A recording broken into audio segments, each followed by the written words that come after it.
ইলিশ ভাপা, ইলিশ পাতুরি ছাড়াও ইলিশ মাছের অন্য কোনো রেসিপি যে এতটা সুস্বাদু হতে পারে, এই রেসিপিটা ট্রাই না করলে কখনো জানতেই পারতাম না।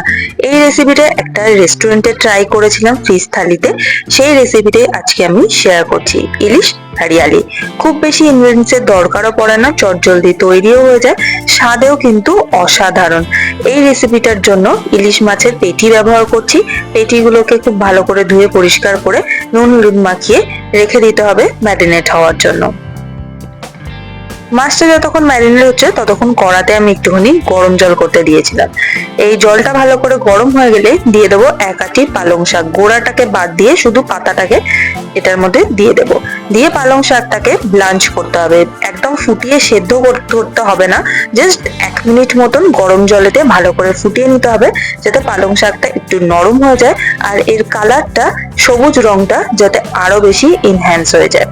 তো পালং শাকটা আমার ব্লাঞ্চ করা হয়ে গেছে, এটাকে এবার তুলে সঙ্গে সঙ্গে ঠান্ডা জলে দিয়ে একদম ঠান্ডা করে নেব।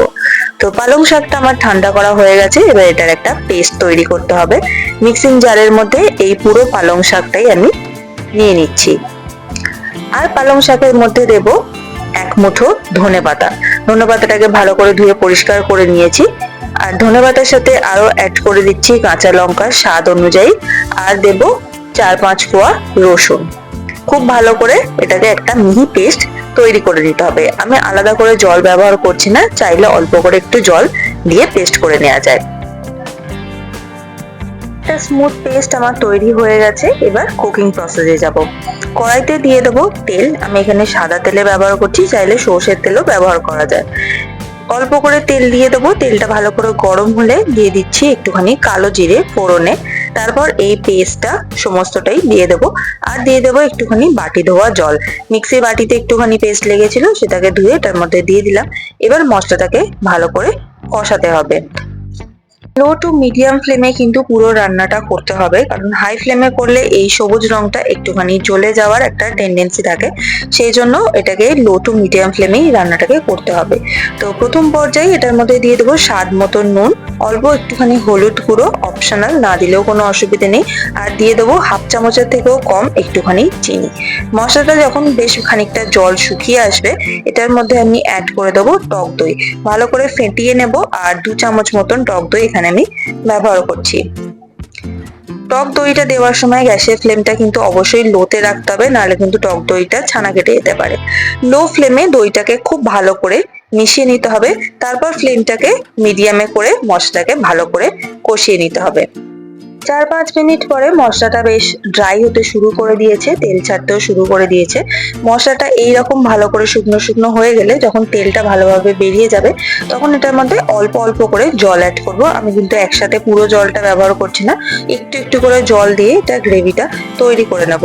এই গ্রেভিটা কিন্তু দুরকম ভাবেই ভালো লাগে, একটু ঘন গ্রেভিটাও ভালো লাগে, আবার একটু পাতলা গ্রেভিটাও ভালো লাগে। তো আমি কিন্তু একটু ঘন গ্রেভিতেই ট্রাই করেছিলাম, তাই জন্য আজকে আমি একটু ঘন ঘন করেই গ্রেভিটা তৈরি করে নিচ্ছি। তো সেই রকম পর্যায়ে আমি জল দিয়েছি, 1 কাপ মতন জল দিয়েছি। খুব ভালো করে এটাকে মিশিয়ে নেব আর গ্রেভিটাকে ভালো করে একটুখানি ফুটতে দেবো। এখানে একটা কথা বলে রাখি, এই রেসিপিটার জন্য যতটা পরিমাণ পালং শাক নিতে হবে তার অর্ধেক পরিমাণ ধনেপাতা নিতে হবে, যাতে পালং শাকের গন্ধটা ধনেপাতাটা কাটিয়ে দিতে পারে, কিন্তু ধনেপাতার ফ্লেভারটাও যাতে ওভার পাওয়ার না হয়ে যায় সেদিকেও খেয়াল রাখতে হবে। তাই পালং শাক যতটা পরিমাণ নিতে হবে ততটা অর্ধেক পরিমাণ কিন্তু ধনেপাতা নিতে হবে। তো গ্রেভিটা ভালো করে ফুটে গেলে এখানে আমি নুন হলুদ মাখানো মাছগুলোকে দিয়ে দেবো।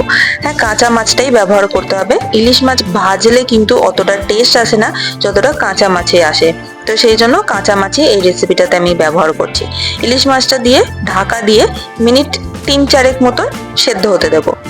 3-4 মিনিট পরে ফিরে এলাম। মাছগুলোকে এবার একবার খালি উল্টে দেবো, যাতে দুদিকেই সমানভাবে গ্রেভির টেস্টটা চলে যায়। তো মাছগুলোকে খুব হালকা হাতে করতে হবে, যেহেতু কাঁচা মাছ সেই জন্য ভেঙে যেতে পারে। সেই জন্য খুব হালকা হাতে মাছগুলোকে উল্টে দেবো। দিয়ে এটাকে আবার ঢাকা দিয়ে 2 থেকে 3 মিনিট মতন মাছটাকে সেদ্ধ হতে দেবো। ব্যাস 3 মিনিট পরেই রেসিপিটা একদম রেডি সার্ভ করার জন্য। একবার ভালো করে দেখিয়ে দেবো, ওপরে তেলটাও ভেসে এসছে এবং রেসিপিটা কতটা সুন্দর দেখতে হয়েছে। এই রেসিপিটা কিন্তু গরম ভাতের সাথে দারুণ লাগে। এই রেসিপিটা এবার আমি গরম গরম ভাতের সাথে সার্ভ করে দেবো। আজকের রেসিপি ইলিশ হরিয়ালি আপনাদের কেমন লাগলো সেটা অবশ্যই আমাকে কমেন্টে জানান। আর ভালো লাগলে লাইক, শেয়ার আর সাবস্ক্রাইব করে পাশে থাকবেন। আর ভালো না লাগলে সেটা আমাকে কমেন্ট করে জানাতে পারেন। আমি আগামী দিনে নিশ্চয়ই সেটাকে ওভারকাম করার চেষ্টা করব। Thanks for watching. দেখা হচ্ছে আগামী রেসিপিতে।